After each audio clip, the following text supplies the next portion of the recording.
Bismillahirrahmanirrahim. Assalamualaikum warahmatullahi wabarakatuh.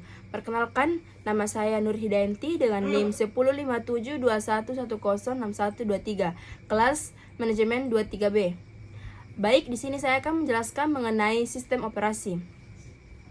Menurut Abbas Ali Pangerah dan Doni Arius dalam buku Sistem Operasi 2010, sistem operasi adalah sistem yang terdiri atas berbagai komponen kerja dan metode kerja yang digunakan untuk memerintah serta menjalankan perangkat yang dimilikinya agar sesuai dengan yang diinginkan. Dalam hal ini, sistem operasi komputer berarti komponen dan metode kerja yang ada dalam komputer. Tujuannya untuk menghubungkan manusia dengan komputer atau perangkat lunak dengan perangkat keras. Sistem operasi dalam bahasa Inggris dikenal sebagai operating system. Sistem operasi menjadi hal yang paling mendasar dan harus ada saat akan menjalankan komputer. Fungsi utama dari sistem operasi ialah mengelola sumber daya yang ada pada komputer. Selain itu, sistem operasi juga berfungsi untuk menyediakan layanan ke pengguna, sehingga bisa lebih mudah saat memanfaatkan berbagai sumber daya komputer.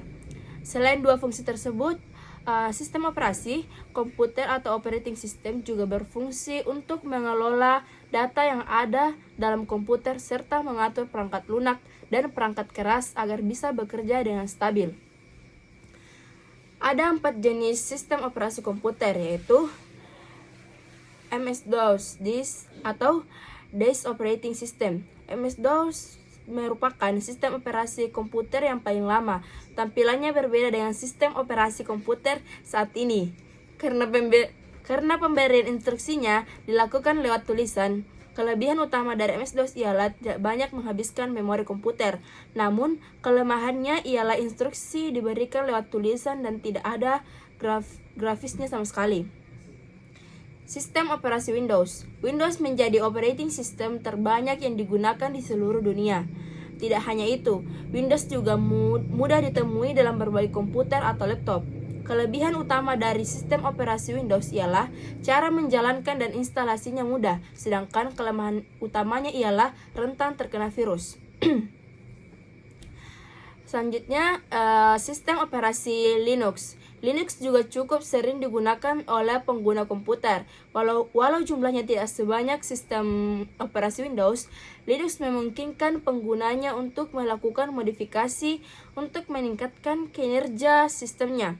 Kelebihan utama dari sistem operasi Linux ialah bisa dimodifikasi sesuai kebutuhan, tetapi ini hanya bisa dilakukan oleh orang yang paham teknologi. Untuk kelemahan utamanya ialah cara instalasinya lebih susah dibanding Windows. Sistem operasi MacOS. MacOS sering juga disebut Macintosh. Sistem operasi ini hanya disediakan untuk komputer Apple. Penggunaan MacOS jauh lebih sedikit dibanding pengguna Windows dan Linux. Kelebihan utama dari sistem operasi ini tidak mudah terkena virus, sedangkan kelemahan utamanya ialah menjalankan sistem operasi agak lebih dibanding Windows dan Linux. Cara kerja operasi komputer. Sistem operasi komputer memiliki 4 tahap kerja, yakni melakukan manajemen proses. Artinya, sistem operasi melakukan penjadwalan, pembuatan file, penghapusan file, dan lain sebagainya. Sistem operasi komputer hanya bisa bekerja setelah menerima instruksi dari penggunanya. Setelah menerima instruksi, kemudian dikelola dan diubah menjadi informasi yang diterima oleh perangkat lunak atau software yang ada di komputer. Tampilan komputer atau hardware akan berubah beberapa saat setelah sistem operasi memproses instruksi dan menjalankan apa yang diinginkan penggunanya. Contoh sistem operasi komputer. Sistem operasi komputer paling umum di dunia adalah Windows. Sistem operasi ini masih mengalami pengembangan fitur dan lain sebagainya. Contoh sistem operasi Windows yakni Windows 11, Windows 10, Windows Vista, Windows XP, dan yang lebih tua. Selain itu juga ada sistem operasi Linux dan MacOS dan yang digunakan masyarakat walau tidak sebanyak Windows. Tentunya sistem operasi ini akan terus mengalami pengembangan atau peningkatan fitur sesuai dengan kebutuhan penggunanya.